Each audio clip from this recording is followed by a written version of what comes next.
got a fender underneath him. Now side by side. And he's going to clear him. Yes, he does. So move Jeff Burton up to the second spot. And he's actually pulling away.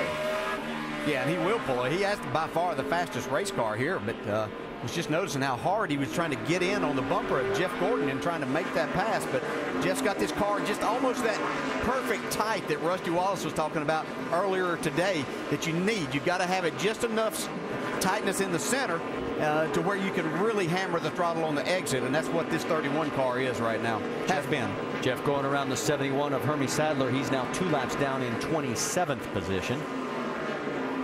Sam Hornish, you see there in the 77. He is 25th right now, and now the first car 1 lap down. Well, he is driving in the corner hard. I just noticed at that lap, get into 3. I mean, he is really using those brakes up, trying to make up some time. I think if he could ever get the lead, he could ease up on it a little bit. I think that's kind of what his strategy might be, is if he can get up here, get the lead, he might be able to ease up on his car a little.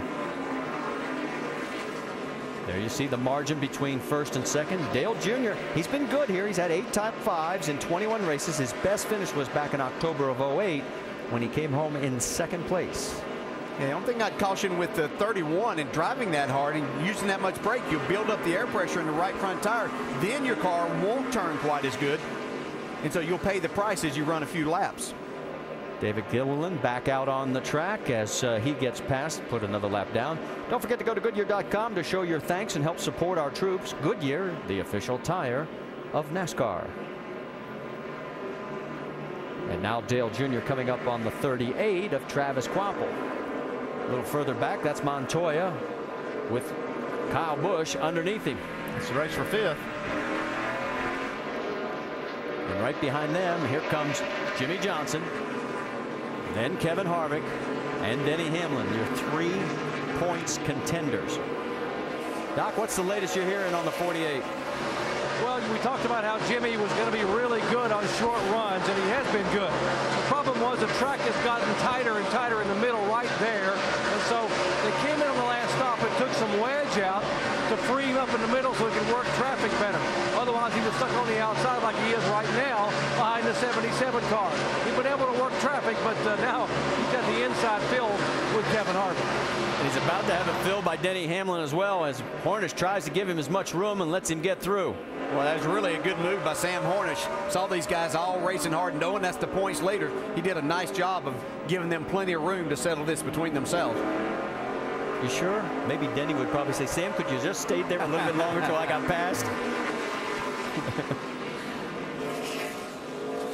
So right now, Harvick in front of the 48. Let's get an update on his situation from Dave Burns. And Marty, that last run was not a good one for Kevin Harvick. It was rolling over on the right rear. It was loose and tight. He couldn't roll the center or get up off the corner, according to the driver. So they went back 2 stops. He said, hey, let's go back 2 stops when we were fast. And that's what they did on this last stop.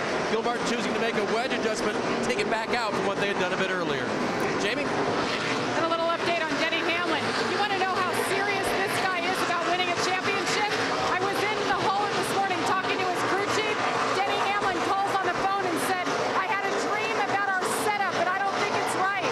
He questioned his crew chief, and now that's still a question if it was the right call, because he started this day off extremely loose and the car wasn't right. But guys, the car is getting better, but you can bet that guy is thinking a lot about this championship. All right, thanks, Jamie. We've put down 328 of the 500 laps, and you can see now Harvick taking a look underneath the 42 of Juan Pablo Montoya. And Denny trying to put a lot of pressure on Jimmy Johnson right behind him. Yeah, Hamlin would like nothing better than to get in front. That's the guy that he needs to be in front. He knows he has to do that if he's going to gain points here today. You know, we're getting almost 350 laps into this race. Pretty hot day to race here, almost 80 degrees. Your stamina and physical condition is going to come into play as we get down later into this race, because this is a long, hard 500 miles. Carbon monoxide is a big factor here because of this small racetrack. So a lot of things can happen here in these last 100 laps, and the drivers are in better conditions to be able to take advantage of this. Based on contact. Hamlin gets into the 48. We've seen that move before. I think it was reversed, and that was for the lead back a couple of years ago, but then he decided he'd see how that worked with his front bumper. Hit the curb. Nothing behind you. Let's take another look. Said sorry, Said hit the curb. Just because Jimmy didn't give him much room that he hit the curb. Yeah, Jimmy did crowd him just a little. Between those two, they have won the last 8 races here at Martinsville. In fact, it was exactly 6 years ago today that Jimmy Johnson got his first of his 6 career wins here at this half-mile short track. There's Kevin Harvick, left side of your screen. He has got Montoya between he and now Denny Hamlin, and now he's going around the 38 at Quapple. A little further up, look at Kyle Busch along with Tony Stewart there, as those guys are duking it out. Here comes Montoya underneath Quapple as well. Check in on our race lead. Dale Earnhardt Jr. He has now got a 7/10 of a second lead over Burton and Jeff Gordon. And the top 3 all trying to break winless streaks, and there are the numbers for each of them.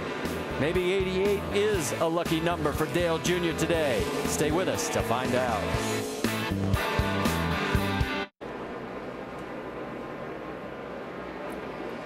It is the Tums Fast Relief 500 at the Martinsville Speedway in Virginia. Make sure you go to NASCAR.com for all your latest NASCAR information. 158 laps to go. There is the leader of the race, Dale Earnhardt Jr., out in front by 0.8 of a second.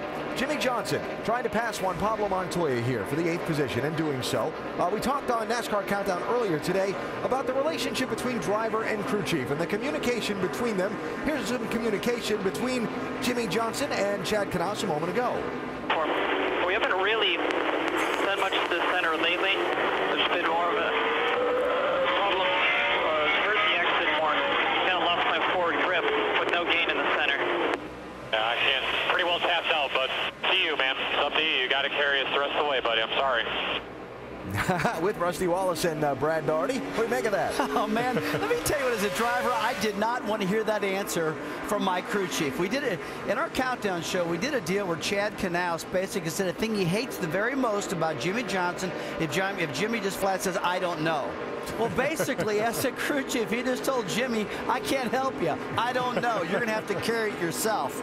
So, contradicting your stories just a little bit there. Jimmy Johnson and Denny Hamlin, of course, have won the last 8 races at Martinsville together. Between them, Johnson, as I mentioned, running in 8th position. Hamlin a couple spots ahead of him, running in 6th position.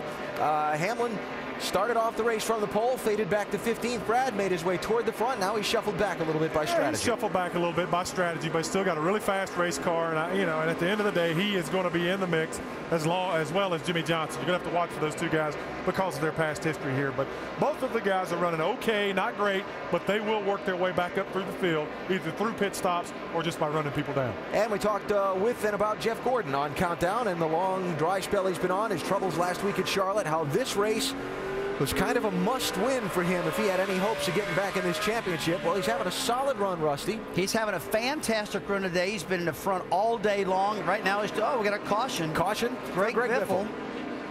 Caution. Looks like 16's got a right front down. And Biffle, boy, what a nightmare this day has been for him. Oh, yeah, it really has. Come on in here. Let's see what we got. Bad can happen. It's happened to Greg Biffle today. Picking back up at Jeff Gordon real quick, guys. He's 4th in the points. He's having a solid day. He can close a deal if he gets this thing back on track and stays strong like he's been all day long. They need good pit stops to get him out front. Dragon, we sparking that sway bar. Greg Biffle started this race in 3rd position. He had a speeding penalty earlier. He had a penalty for missing lug nuts. Had to make an extra pit stop. Then this. Yeah, it looks like a classic case of a right front tire, brake heat. Tim Brewer's been telling us about that a lot, and that's the problem. Tim, let's tell us some more about this. Looks like it's holding true what you've been telling us, buddy.